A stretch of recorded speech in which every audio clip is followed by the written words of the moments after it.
UTTV presents Simply Desserts. Here with this week's delicious dessert is your host, Kayla Bright. Hi, welcome to Simply Desserts, where every week we show you how to make a dessert that is as delicious as it is simple. I'm your host, Kayla Bright, and this week we're going to be making one of my absolute favorite desserts. It's the holiday season, which if it means in your family what it means in my family means there's a ton of potlucks, a ton of parties, a ton of come over and bring a dish, and somehow I always get stuck with dessert. So honestly, just to make it easier on myself, I've kind of had to start looking for desserts that are a little easier to make because nobody can make a pecan pie like 3,000 times over 2 months. It just gets a little stressful. So what we're gonna make today are cake pops.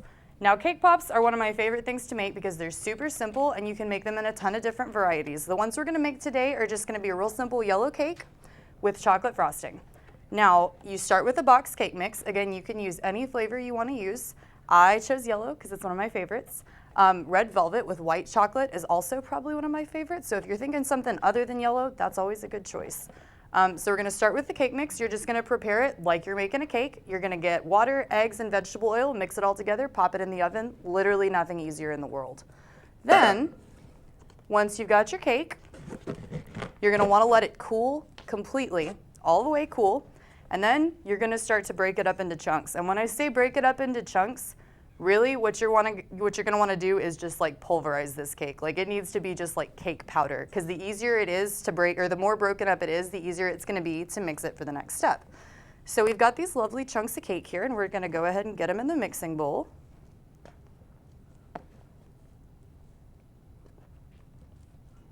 Just kind of breaking it up as we go to make it easier to break up once we get into the bowl. Get all the crumbs in there. And then, really, there's a couple of different ways you can do this. I like to just kind of do it, cut it up with a couple of forks, but if you're feeling real barbaric, you can always get your hands in there and just kind of crush it with your fists. Whatever, do you.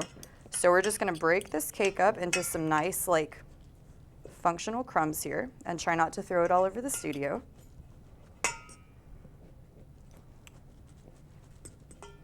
And you just wanna make sure if you have like crusty edge pieces of cake, like if your oven is temperamental like mine is and your cake gets a little brown around the edges, you can always pick out some of those like chunkier, harder pieces just to get a more like soft, even consistency through your batter.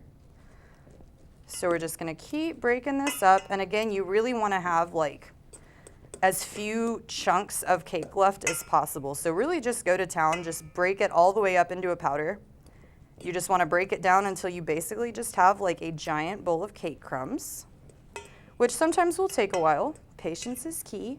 The most important thing is just to make sure that you really get the right texture, because this is an important step. And if you mess it up, which it's pretty hard to do, I mean, who can't crumble cake?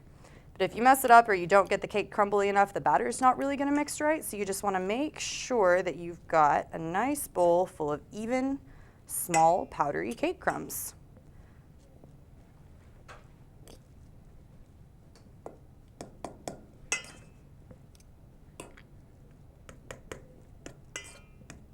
And it's really important before you get into this next step to make sure that your cake is cool all the way, because we're about to add some frosting into this whole mess.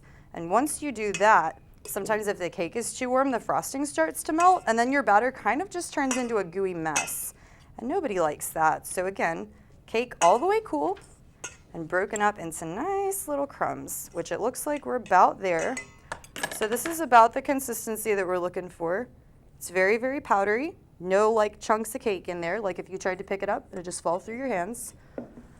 All right, now we're gonna take a jar of just basic, again, you can use any flavor you want. I like to use white because it doesn't change the color of the cake, but if you're going super crazy and you wanna make like a triple chocolate, this would be a good chance to do like chocolate cake and then chocolate frosting. So you're gonna take this and we're gonna spoon it into the bowl. Now for one whole cake, you're gonna use about the entire thing of frosting. And we're gonna get this mixed up, and then when we come back, we'll... You want some of my heartbreak smoothie? Good for you. I guess. I've been having to eat or drink all day. I feel better. Oh my gosh, I'm late.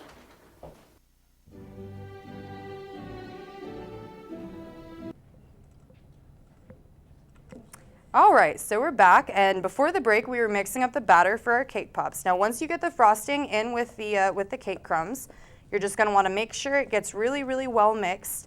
Another easier way to do this, rather than mixing by hand, is just to put the whole thing in a food processor and just kind of pulse it until it gets that like nice, smooth, like cake batter consistency. And when you get it all evenly mixed in there, what you're gonna wanna do, it should look kind of something like this. So we've got like a nice, just even kind of cake frosting mush.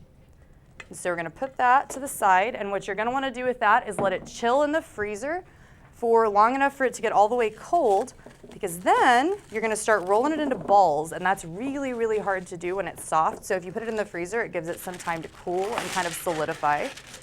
You're gonna wanna get a sheet of wax paper. You can also use aluminum foil. I just like wax paper because it doesn't stick quite as badly. And then you're just gonna grab a healthy little like ball-sized pinch of the batter, just roll it out between your hands, and there we go.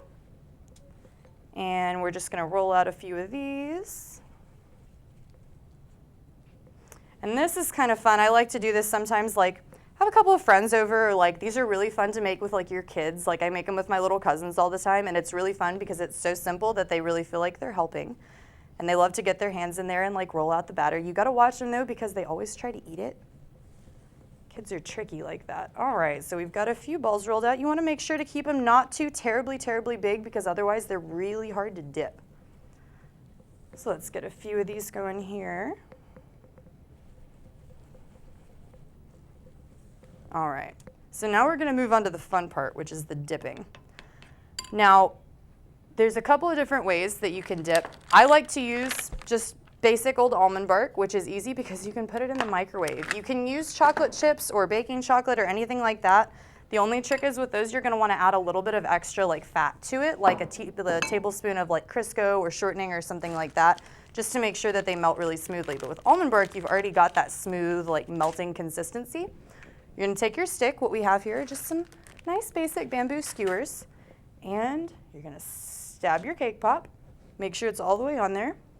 Then we've got this bowl of nice melted chocolate. Again, this is super easy. You just pop it in the microwave and it's done. Then we're gonna kind of, I actually find it's a lot easier to spoon the chocolate over rather than dipping, because sometimes you dip and you pull the stick back and the cake pop stays in the bowl. So you've got it dipped, and then we're just gonna get it on the cookie sheet. And do that a couple more times and get all these dipped and pretty. Now when the chocolate is soft, this is a really good time to do if you're thinking about like adding maybe like some sprinkles or like some chopped nuts or anything that you want to like top the cake pop with, basically. So you want to make sure and do that when the chocolate is soft so that it'll stick. Also, if you're the kind of person that likes a really, really thick chocolate coating, you can chill these for a little bit after you do the first dip and then dip them again. Slow down, guys, we're getting crazy, I know. I know it. All right, so we've got some dipped cake pops, and we're gonna finish these up. These skewers will work with me. And if you find that these skewers are too big, which I'm kind of finding right now, honestly, feel free to cut them down. Or you can even look at craft stores and find like lollipop sticks, which I tried to do, but they're very hard to find. All right, so we're almost done getting these guys dipped, which means we're almost to the fun part, which is eating them.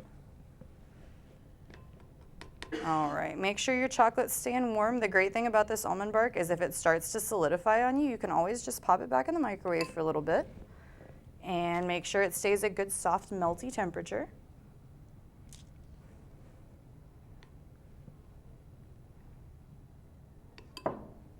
All right, so now we've got our cake pops dipped. Now, the best thing to do with these is right off the bat, as soon as you've got them dipped, get them on a cookie sheet and stick them in the freezer. And when you're done with that, you end up with these glorious guys. They're nice and cool.